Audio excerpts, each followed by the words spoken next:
What's up, fucker? It's your boy, Jack Slack, Fights Gone By podcast, episode 208, coming at you after Walt Harris versus Alistair Overeem and that event this weekend. And you know what? I had a damn good time. And now I'm looking at the schedule going, oh, fuck, there's nothing else going on for a couple of weeks. And when UFC 250 gets here, it's got no bouts on it. So unless they find good fighters on short notice, which I very much, they could, but it could be like a blue name versus black name jobby, which was, in fairness, that was the undercard of this one. And it actually turned out all right. Oh, sip of lapsang there, or fish tea, if you will. Let's run down these fights, actually, because I'm pretty excited. There were some good ones on here. Some shit tier judging throughout, I thought. But yeah, we'll go top to bottom actually, because I want to rave about Alistair Overeem. How weird's that? But he's got, he's just picked up his first win of this decade, the 2020s, and that puts him as a fighter with wins in 4 decades, which is absurd, but also really, really cool. And it really just, like, looking back, he made such a good decision bulking up to heavyweight. And, we could bitch about the means that he used to do it, a lot of steroids, but I think it was a great decision for him, because, as much as light heavyweight is a class with not an awful lot of talent in it, he has lasted so well at heavyweight. And if you look at his skill set compared to like any other heavyweight going, he's really top tier. And then this fight happened and he showed a load of new stuff. And I was like, fucking hell, that's pretty good. He's been working with the Elevation team, I think, since the Curtis Blades fight. And listeners of the podcast know we're friendly with the Elevation team, but we are also hard on Alistair Overeem on this podcast and wanted him to retire. And this fight, wasn't like him, obviously wasn't him dominating, but I thought, I keep teasing this Filthy Casuals guide to survival or surviving bad situations. And there's a few like great examples, like Robert Whittaker when he got hurt by Yoel Romero. Sometimes he's running, sometimes he's standing still, sometimes he's trying to tie up, sometimes he's elbowing, sometimes he's push kicking. He's doing lots of different things and he's constantly changing the range so that Romero can't just stand him still for that one big punch. That's the big thing. Like if you watch what's a really good example, like Little Nog versus Rumble Johnson, where they're in that sort of dazed state and they're just sort of reaching for you, like I know I need to tie up, but then as soon as you run into resistance you need to be changing your plan because you can't just push into the guy's hand while he sets up his uppercut. That Rumble Johnson versus Little Nog, one is a great example because he's just got his hand on Little Nog's face, and Little Nog's trying to push through it while Rumble's loading up his uppercut. But this fight I thought was a great example of many things that we've said generally, principles. Do you know what? I thought I might do just like a commentary track for this fight because it's short and it's got tons of stuff going on. But I'll talk through it from top to bottom, from start to finish, rather. But firstly, Walt Harris must have been watching that Ngannou fight the other week because Ngannou realised, oh wait, if I throw more than 2 or 3 punches, if I throw 4 or 5, I'll catch the guy being like, oh, that's the combination over. Which is true in most MMA, but is especially true at heavyweight. Like Junior Dos Santos, when he picked Shane Carwin apart, the one punch that hurt Shane Carwin was the one where Junior Dos Santos went 1, 2, 3, 4, and he caught him with like the 4th coming away from the cage because the whole fight he'd been throwing 1s and 2s, or single and double shots, not 1s and 2s specifically, jabs and right straights. There's a lot to that. Like it can be rhythm and expectation, but more than that, like the dude, even subconsciously, is anticipating 1 or 2 at a time, and he's tensing up, and then he's letting it go once he knows that that little storm's over. And if you go 1, 2, 3, 4, 5, even if they're spastic swings like the Ngannou Todd Duffy hook, you can catch a guy with his defense coming down. Walt Harris caught Overeem with like an uppercut and a left hook, I think, as Overeem had ducked in and was just pulling out. And I think Overeem thought like, okay, that's that safe from that. Let's worry about the next exchange. And he clipped him, sent him down. And I thought this was over. I thought, and Overeem has not been good at coming back from being hurt a lot of the time. And he shelled up and he was taking like hammer fists on the guard, but I thought, oh, he's going fetal here. Like there's not a lot he can do. And then suddenly he kicked him off. So great work by Dan Mergliata to let that play out. And another key thing that we talk about all the time, like in guard play and on the bottom, the leg press is so important.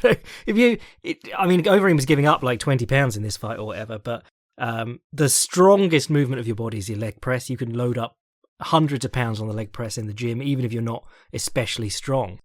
Good guard passes, whenever you ask them about guard passing, I think it's Pedro Sauer has this concept called the dirty foot, and he's like, I've got a nice white gi on, and I want to treat his feet like they're covered in shit, don't get it all over my nice white gi, because when you're passing guard, running into feet on the body is a pain in the arse.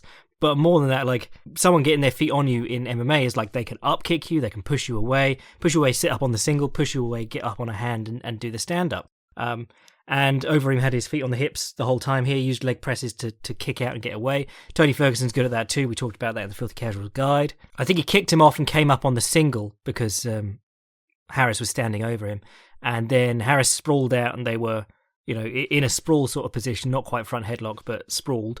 And Overeem did a beautiful little peek out, which is something you almost never see heavyweights do. You almost never see anyone do it, But obviously super important in wrestling, just change up the angle on the shot, or at least give yourself a chance to get out from a bad shot.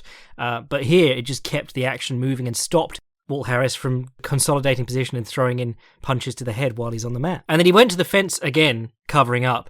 And Walt Harris stepped in with a front kick. Oh, no, he clipped him with the right hand first. And Overeem went to the fence covering up. And I went, oh, well, we're really done here. And Walt Harris stepped in with a front kick to the face, trying to be Travis Brown, trying to get that highlight reel knockout. And Overeem, like, the moment that this guy's foot goes past his face and he's kicking across himself and out of position, Overeem goes from, like, curled up in a ball to, oh, I'm having that. Like, you can just see his posture change entirely. And he dunks Harris over, with the assistance of Harris, because Harris had already crisscrossed himself, and gets on top.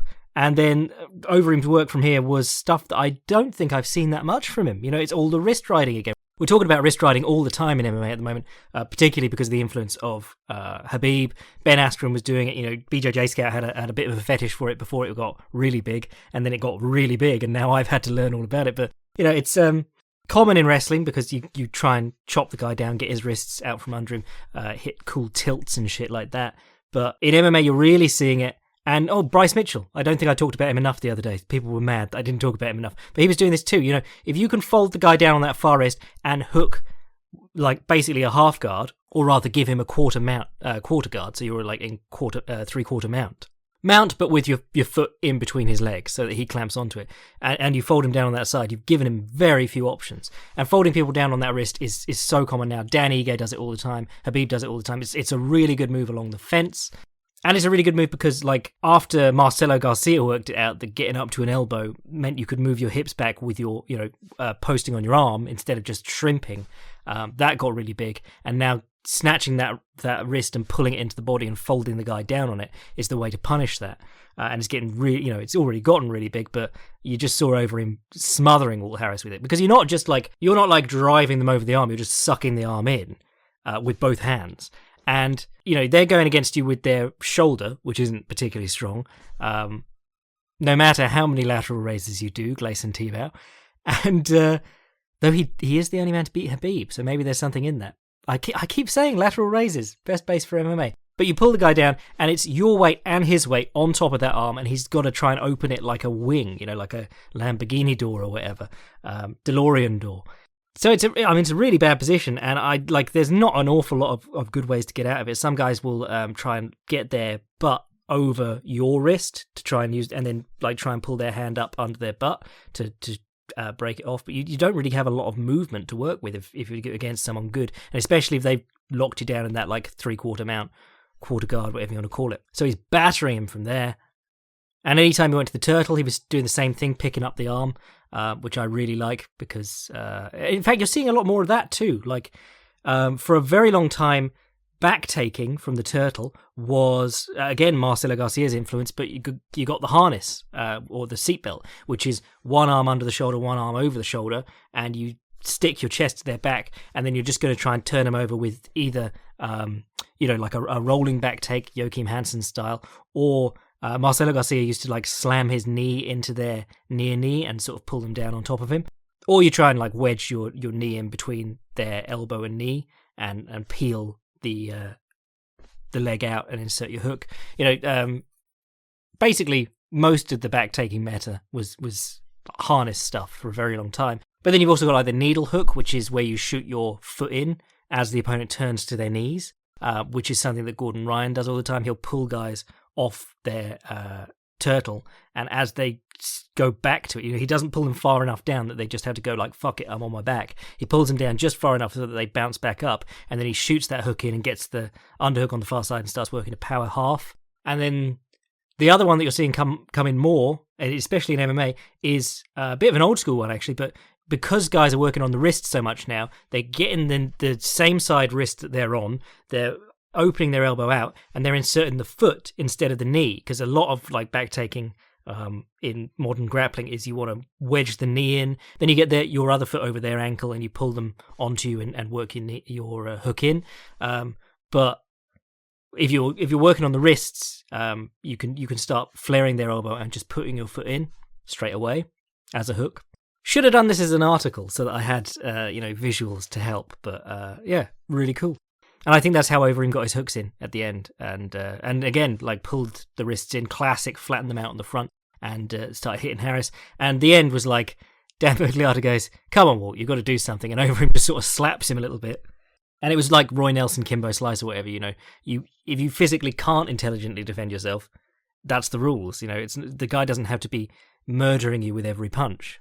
So I thought that was an absolute banger. I mean, heart goes out. I mean, yeah, it's always weird when someone like Walt Harris or Vitor Belfort fought just after his sister was abducted, and I think she was never heard from again, right? But it's always hard because you want good things for that person, and you know that they're going to be absolutely heartbroken. But in another way, you know that ultimately this is not going to compare even slightly to the heartbreak he's just had. He'll probably be glad to get back in the ring, earn some money, take his mind off. Whenever something bad happens, what is it Ernest Hemingway said? There was very little that the work couldn't cure. I wouldn't be surprised if this is Walt Harris, or rather, I wouldn't be surprised if Walt Harris got back into business quicker because he needed something else to focus on. I don't think that the loss is just going to pile up on. It's not comparable to the loss he suffered in his life before this. I would hope. Anyway, rest of the card, because I talked for ages about that, but yeah, really impressive from Alistair Overeem. Not impressive in the way that I'm like title run ready. More impressive in like the way we go, wow, that wily old bastard's still learning stuff. But yeah, rest of this card, Claudia Gadelha versus Angela Hill. We said this one could be good fun, and I thought it was. But I got people messaging me being like, Angela Hill just got up from underneath her at exactly 2:30 of the second round. I said she gasses halfway through the second round, or 7 minutes, like clockwork. She has to win a round and a half and then just survive the last round. But I thought I thought the decision should have gone the other way. I think it was that third round, because Gadelha was coming forward, pumping 1-2, 1-2, and she was throwing heavy punches, but Hill was like slip inside, right, or slip and return left hook, and she was changing it each time. And the exchanges were happening like second time in about 2 sentences I've said like clockwork, but the exchanges fell into this rhythm, and it was only like 2 punches going off from each fighter, or 2 moves going off from each fighter. 1-2 from Gadelha, inside slip left hook, or inside slip right straight, or whatever from Angela Hill. So it depends. It depended on what you were focusing on in that exchange. If Angela Hill had been like inside slip left hook, right straight, right low kick, or something like that. If she'd been chasing Gadelha out of those exchanges, I think that would have won it for her on the judges' scorecards. I thought she did. She landed cleaner and better in that round. But, you see that especially in boxing and kickboxing. Guys, when you go tit for tat, the guy just wants to go slightly longer, because if you hit them on the way out of the exchange, even if it's a shit punch compared to what they landed in the exchange, you can really get the judges on side. I mean, that falls under the category of just like out hustling people, but, sometimes it's got to be done. I mean, I had people say to me like, "Oh, I think Angie Hill's a bit overrated here, blah, blah, blah." But I thought that was one of the better performances of her career against a very dangerous opponent. I think Gadelha's lost a step, or certainly people are learning her game. And the fact that she just does not last well into these fights generally. But, that's a far step from when it was like, well, I said this last week, but, there's a far cry from when she was the very clear number 2 in the world behind Joanna. But what else was good? Should we do the other weird decision? Song Yadong versus Marlon Vera. Now, see, I think I'm of the opinion that Marlon Vera won the second round. I've seen people I respect, like Barboza or Grabaka Hitman on Twitter, argue that Yudong won the second round.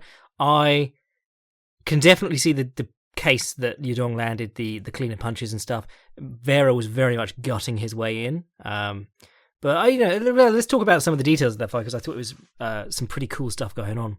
For all the talk about working with Perillo, Vera's boxing looked at a very clear speed disadvantage, I felt, in that fight. And really, he only really picked it up late in the first round and started getting into it after that. Just getting on the inside and infighting. And it was interesting because Matt Brown fought earlier in the night, but he reminded me a lot of like Matt Brown at his best, where it was like he looks better when he makes a really ugly fight of it. And you watch a Matt Brown fight, and what his opponent is thinking is, fuck, what's going on? He's just coming at them, and you're going, oh, nice technique from Matt Brown there. Whereas when Matt Brown steps back and has like a clean kickboxing match like he did against Robbie Lawler, he doesn't look nearly as good. Hence the technical brawler stuff or the label that Matt Brown got tagged with for his whole career. And I think that's true of Marlon Vera too. Uses front kicks to, especially to the body and long head kicks and things, but mainly just wants to get on the inside. Does really good stuff from the tie clinch. I will use. Do you know what? I think that's the correct use of tie clinch, because tie clinch used to just mean double collar tie, which you don't even see that much in Thailand. It's always like a head and arm or something like that, and both guys jostling for it. But that was just the state of play in MMA. Guys just didn't know how to deal with it for a very long time. Plus, if you're worried about digging underhooks all the time and throwing your hips back, you do sort of give your head up a bit easier. Whereas in Muay Thai, very upright fighters, you're not just going to snatch their head forward of their hips with ease, There was a really nice moment in the second round where Vera had pushed in on Yudong, and Yudong had grabbed a collar tie and was just loading up this uppercut, and Vera jammed the uppercut with his forearm parallel to the floor, put it in the crook of the elbow, and then after the uppercut had hit his forearm, he just elbowed him across the face. It was really nice. And he looks a lot for like the underhook and head, and then to put his head in the opponent's jawbone and start kneeing him in the body. But he hit some really nice takedowns from there, because, Yudong's been working with the ladies. Yudong's always working with the ladies' dog. Yudong's been working with Team Alpha Male for ages. He's got Uriah Faber in his corner, so he's been working with guys with good shots. They are very good at taking people down off the level change. But in this like upright clinch fight, worrying about the elbows and knees, he was it twice? Just beautiful trips took him to the floor.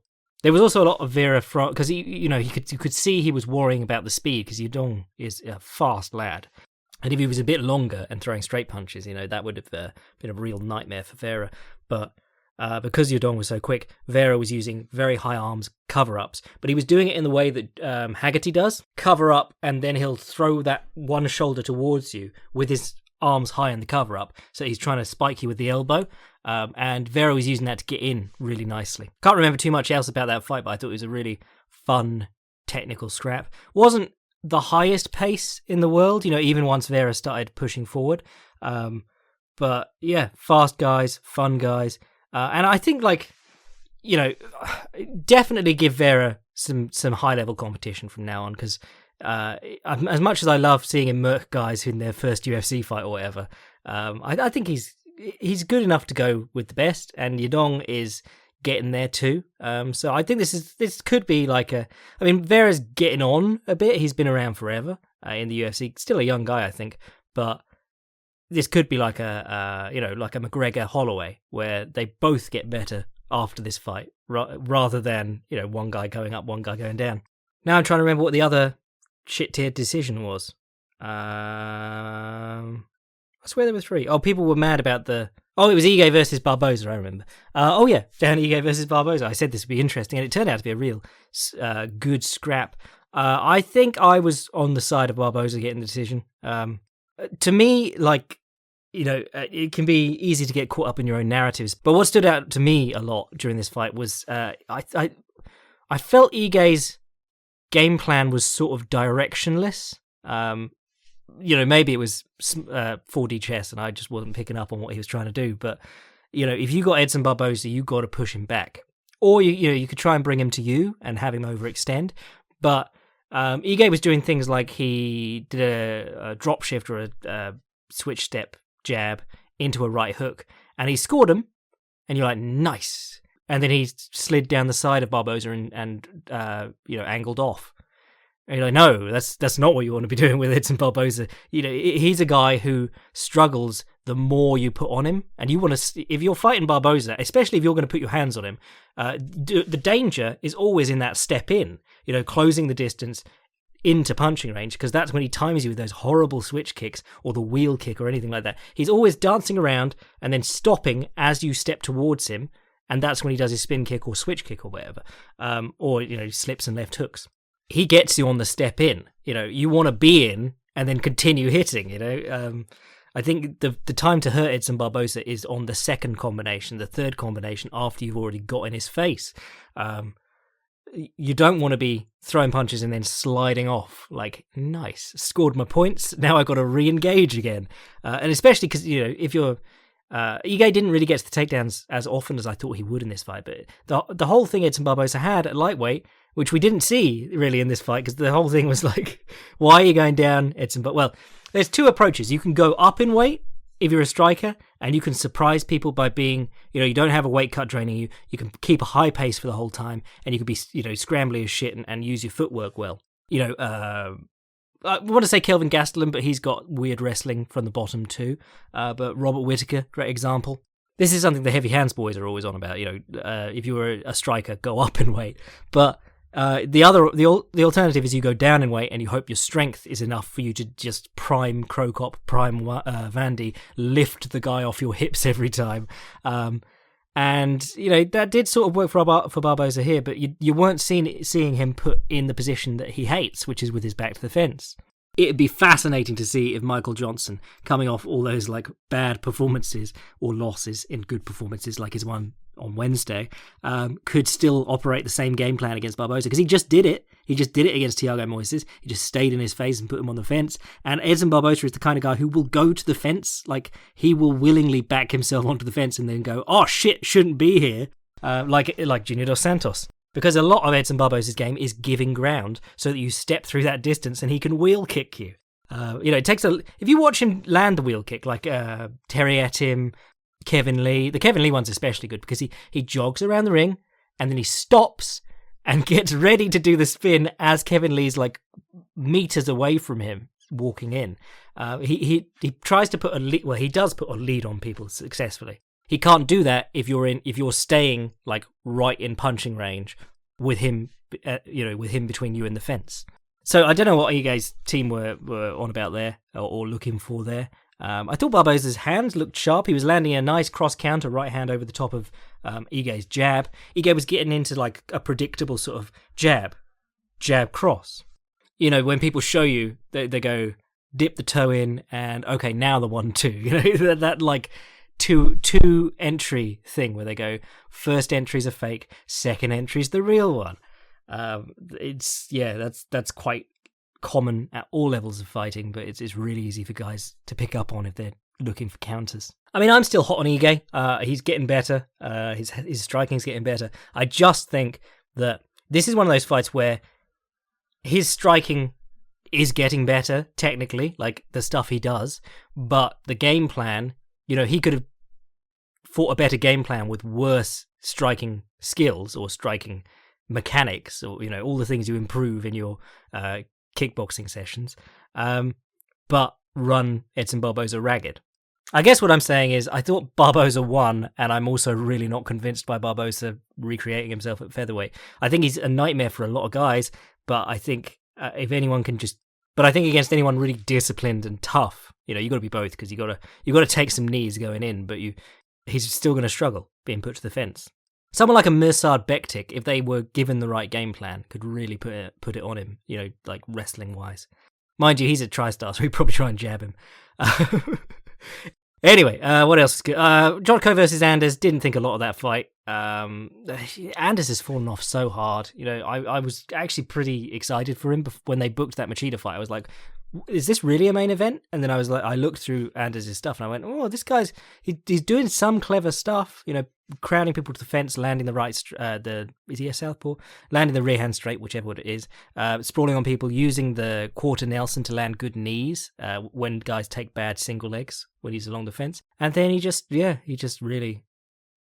It just happens sometimes, prospects don't work out. For every time you say, oh, this Conor McGregor looks good, keep an eye on him, there's like 4 others who just for a dozen different reasons fall off. Not least of which could have been taking some horrible beatings, So that's the main card done. But this undercard, because I was not hot on the undercard, I thought the main card looked great and the undercard had an awful lot of, as we like to say on this podcast, it was a who's who of who? It was the Scott Coker special, blue names v black names on Wikipedia. So you have a name in one half of the matchup to get people in, and then just someone you've never heard of. But I thought some of these were really good fun. I think all of them were good. Don'Tale Mayes, do you know what? I quite like him as a heavyweight. He does some clever stuff. Some of the cooler moves on this card, or setups and things, were by Don'Tale Mayes. He did an up elbow intercepting Nascimento as he came in. He threw a right straight to the body, stepped through and threw a left spinning back fist, or the other way around because he might have been southpaw. But yeah, that was dope. He was doing, I could see him doing clever things. He was low kick followed by high kick. But he's a young guy for a heavyweight. He's 28, so like I said on Twitter, he's got about 15 years till he hits his prime. But he was at such an obvious disadvantage on the ground. He was taken down in half guard, and he just went, okay, I'm going to my knees now. The moment he went, Nascimento was like, oh, back, nice, thanks. Oh, Conan Silveira was in Nascimento's corner too. Your old boy from the Sakuraba fights. I mean, I think he's American top team now, isn't he? He's a major. He's a coach at a major camp. But there was a great photo of him and Sakuraba together the other day at it might have been Sakuraba's Hall of Fame induction. Courtney Casey got her first win or first finish in a while. She's had some weird decisions. I thought the Michelle Waterson fight was good fun, actually, and you got to see Waterson at her funnest when she's wrestling and when she's grappling, not when she's fucking shadow boxing the air. But I thought Casey should have won that fight, and she did some really interesting stuff from the bottom, like posting her feet on Michelle Waterson's hips and penduluming her around and threatening the arm bars constantly, which is actually a Waterson thing. She used to threaten the arm bar all the time. If you want to watch a really good Waterson fight for arm bars, that war she had with Jessica Penne was a really good one. See, I know her fights. I just hate them, mostly. But I was thinking in that fight, Courtney Casey's using that really well, like the foot on the hip and shelving the foot on the hip and turning the opponent and off-balancing them. Eric Silva did some really good stuff with that in his last UFC fight too. One foot, I think he was going foot on the floor actually and tilting the guy off balance and then threatening the armbar. But it was really quite impressive how good he was. The last one I saw was Tony Ferguson versus Kevin Lee, and that's the last one I saw because I was doing the Tony Ferguson Filthy Casuals guide. But he had one foot on Lee's hip to keep distance. He was turning himself off to the side to do the armbar, but he was throwing in elbows, and that brought Lee's hands in, and then he swung over into the armbar and finished attacking it. And he almost finished the fight with it. But armbars from the bottom, very, very rare. And Casey caught this last dead to rights because she, extended the arm, big scream. Yeah, I was pretty impressed. I think the takedown from Barella was pretty nice too. I can't remember exactly. There was one where someone just scooped someone up effortlessly in this card. I can't remember who it was, but it was absolutely beautiful. One of those weightless takedowns. On the subject of takedowns, Darren Elkins against Nate Landwehr. Really bloody fight. And kind of weird because Nate Landwehr was getting hit all the time. I saw his first fight in the UFC against Gilbert Burns' little brother. What's his name? Herbert? No, something Humberto? I don't know. But Gilbert Burns' little brother, and he charged him along the fence, left his head in as he tried to push out of the exchange and got kneed in the head and knocked out in 2 minutes. But this guy is bizarre. He moves like he's made of wood. He's throwing right hands and just his arm will move. It's really strange to watch. I mean, he clearly hit harder than Elkins, or at least Elkins was feeling it more. But he was taking punches square on the face, never getting out of the way of anything. And I think the weird part was, firstly, just bizarre interview afterwards. Just amazing drawl this guy has. Blood, sweat, and a damn good fight. That's my approximation of a Tennessee accent. This fight was basically the bronze medalist meme, the fight. You know that meme with the guy biting the medal and kissing the girl giving him the medal, and then spraying the champagne everywhere, and then it zooms out and he's in third place. Like, that was this fight. You know, the guy's showboating, going, woo, woo, and then he's going, Dana, calling to Dana, and you're like, you're edging Darren Elkins. Calm it down, you know? But yeah, whatever. I mean, got his first win in the UFC, so well done to Nate the Train, which is a strange nickname nonetheless. Giga Chikadze versus Erwin R. Shyster. No, Erwin Rivera.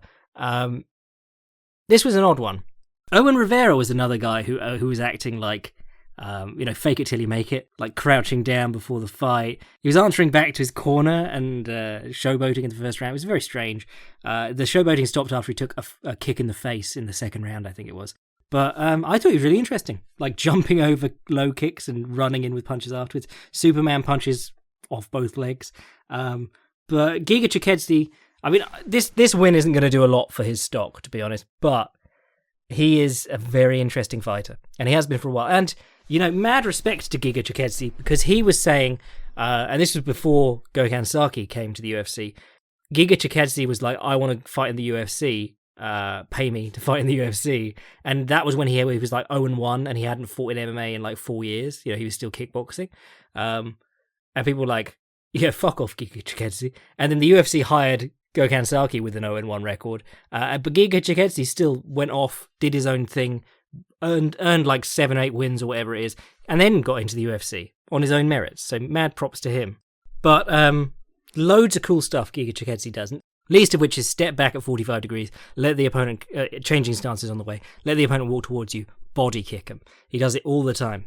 And he's really good at like throwing a combination and leaving on the other stance, and you don't even notice he's changed. He's very slick at that, because it all sets up those body kicks. And head kicks, you know. But, you know, maybe we'll do a Filthy Casuals quickie on him at some point. Maybe he'll pick up a finish and we'll go, oh, fucking hell, people know who he is now. Let's rave about him in a full Filthy Casuals guide. Oh, and Kevin Holland ran in swinging at some dude and knocked him out. And then Matt Brown versus Miguel Baeza was actually really good fun. Matt Brown, like, you could see he had the strength advantage over Baeza. I was going to say, well, you know, he trains at Westside, but so does Jessica Eye. It will forever be one of the funniest things in the world that I have more invites to the JRE podcast than Jessica I. But Matt Brown clearly had the strength advantage, and like when he got the single collar tie and landed the elbow, you saw Baeza go like both hands defending the elbow. He wasn't even trying to fight the clinch. He was just like cross arm and long guard, and he was just not having it. But you saw he was so much quicker out in the open. You know, every time Matt Brown stepped forward, he'd hit him with a quick 1-2. And yeah, I think there was a little bit of that Robbie Lawler fight too in this one, where Brown got hurt and he took a step back. You know, and really Brown is far less likely to get hurt going forward and overwhelming you where you can't get the shots going than he is when he's out in a kickboxing match, because he's just not very slick there. And especially now that he's slowed down a lot, he just wasn't quick enough. And Baeza was really fucking up his stance at distance with the low kick too, because Brown, you know, he's at his best when he's constantly walking forwards, but he tends, like when he's in a stance, it tends to be like a long, thin stance that you can kick across him. So yeah, Baeza, gonna keep an eye on him. Promising lad. Who got the bonuses? Yadong and Vera. Oh, maybe that fight was better than I remember. I mean, I thought it was a good fight, but I didn't know if it was fight of the night quality. I thought Barboza versus Ige was great fun. And they gave Miguel Baeza and Courtney Casey bonuses. So cool, yeah. Right, we got a couple of weeks before the fights kick off again, so we're going to be doing some, you know, some of Jack's pet stuff on the podcast today. We'll be talking about old fights, we're talking about fights I want to happen, maybe talks about some fight history, and I'll have some stuff coming for the Patreon boys in the week. But let's do a couple of questions before we get out of here. Hi Slacky, would you be willing to do a Filthy Casuals guide on Josh Barnett? His style of wrestling against the cage and dirty/unorthodox striking from these positions is something I have been obsessed with of late. especially in his performances against Roy Nelson and Frank Mir. Also, who would you say had a similar style to those sort of performances that would be good to be watching? P.S. You should check out Paul Cuppett's book, Jack Carroll and the Rise of Australian Boxing, as I think it would be up your alley. That is, if you are interested in the fealty of your dirty convict Aussie cousins. Cheers from a preacher of the gospel according to Slack, Jesse from New South Wales. Yeah, I love those performances. Those are, especially the Nelson one, just beautiful performances. Part of it is that we haven't really seen him much since then, but he really didn't do that in a lot of fights. And it was it's kind of like he hit on something that was really effective and then just, through failed drug tests and the quick loss to Ben Rothwell, he just, never got to get it going. When I saw him do it to Mir, I was like, title run, baby. And then, obviously nothing happened. And then he did it to Nelson, and I was like, fucking hell, if he can keep doing that. But, that's the story of Josh Barnett's career. He's just one thing after another stopping him from getting in the fights that you really want to see him in. But the Mir one was great. Loads of work with the underhook and the crossface. And if you watch the bit where he finishes Mir, I think he's got an underhook and the crossface, which is what he likes doing from the guard too. And he's like on Mir's throat, lifting Mir's head up by the chin. And Mir's like pressuring back into him, pulling his head down. And Mir brings his own head down onto Barnett's knee. But like he did so much good stuff in that fight. Like he's working one wrist control. He's going collar tie uppercuts.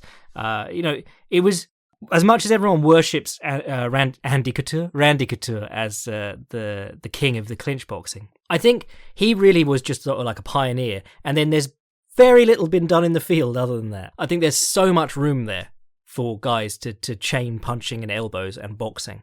And I just don't think guys are doing it. Especially because I think, part of it's like clinch striking, that must be Muay Thai. But obviously guys are a little bit reluctant to throw knees because you see so many guys, as soon as they land 2 or 3 knees, the opponent waits on it and then sticks their arm underneath it and lifts them up and throws them over, and then you've lost position.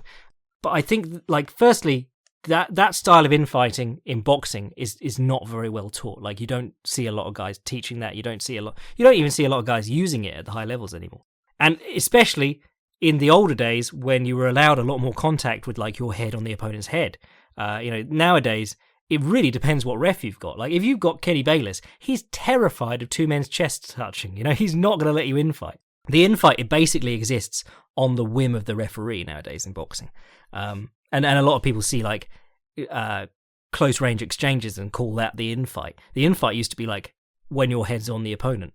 I think it helps that Josh is a bit of a combat sports history nerd, and Eric Paulson is too, But then, we got some combat sports history nerds out there now, like Israel Adesanya, real students of the game. Dominic Cruz came up with some weird ass shit by watching Willie Pep, and so many boxers pay lip service to Willie Pep, but they didn't come up with that stuff. And, very few people today do fight like Willie Pep. Yeah, I think it'd be very interesting if Josh ever stops pro wrestling and fighting and coaches full time. I think he'd be a wealth of information for students. There was a bit in that Mir fight where he had like a 2-on-1 like baseball grip on one of Mir's arms with his head on Mir's shoulder.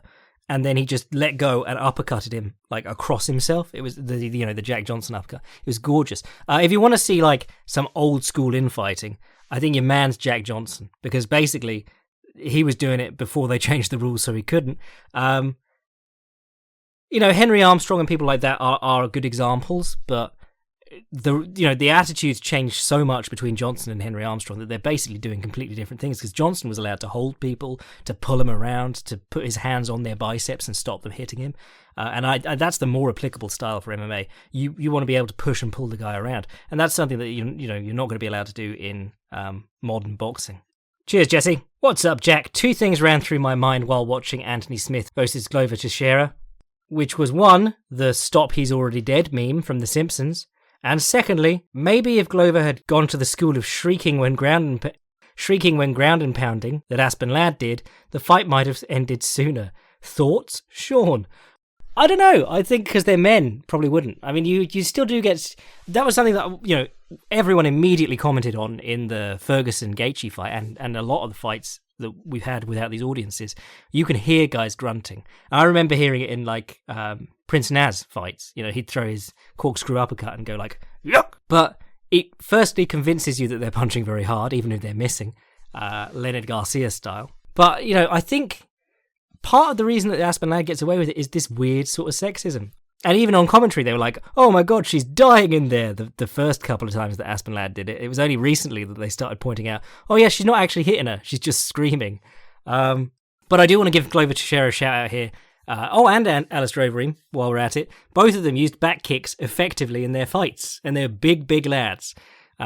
Big lads throwing back kicks. We're fans of that. Yeah. Hey Jack, big fan of your work here. As you probably can tell, I'm a huge fan of your Filthy Casuals guides. They have helped me a lot in understanding what a fighter does, how they do it, and how I could use it. My question is whether or not you will be re-releasing any of the Filthy Casuals guides in the future, and that my request is whether you could do so in the near future. I hope you're not offended by this, but I have downloaded all of the Filthy Casuals guides since Miocic Cormier 2.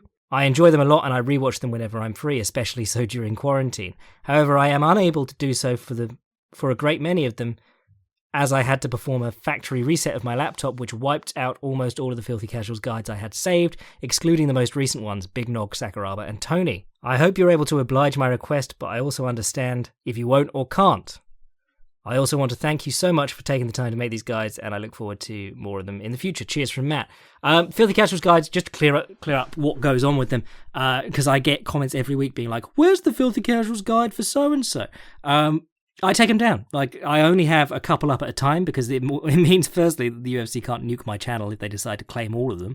But secondly, like that seems to be a way of keeping the UFC placated, not mad at me. You know, I do one or two up at a time, and then I've got I'm working on making a catalogue of ones that don't rely on UFC or Pride footage, like my Roberto Soldic, Marcelo Garcia, things like that.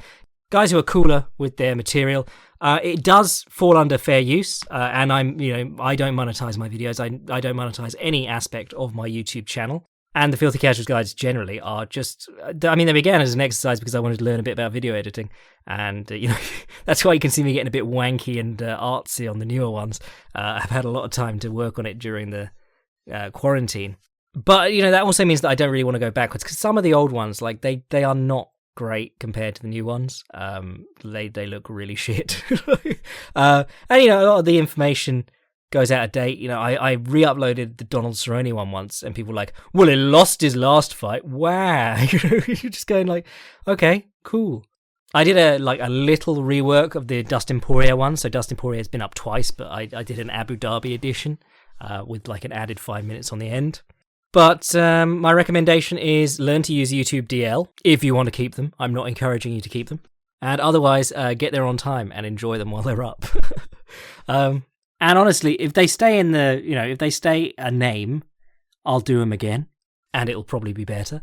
And if they retire, I'll do them the next time there's a quarantine or something, or there's fights not going on. Also, I regularly ask, who do people want to see next? So, just go in and give me a shout on whoever you missed, and I might be able to do them again. Right, I reckon that'll do us for this week. If you want to support the podcast and get in on the extra stuff, I think I've got a karate boxing thing coming this week for the Patreon boys. But if you want to get in on the Patreon stuff, like the Cejudo Cruise breakdown we did last week, sign up to the Patreon. If you want to send an email to the podcast, fightsgoneby.podcast@gmail.com. And if you want to see what I'm writing at any time, fightprimer.com. I'm your boy Jack Slack. That was a nice break from constant boredom. Now 3 more weeks till the next fights. Blood, sweat, and a damn good fight. Bless.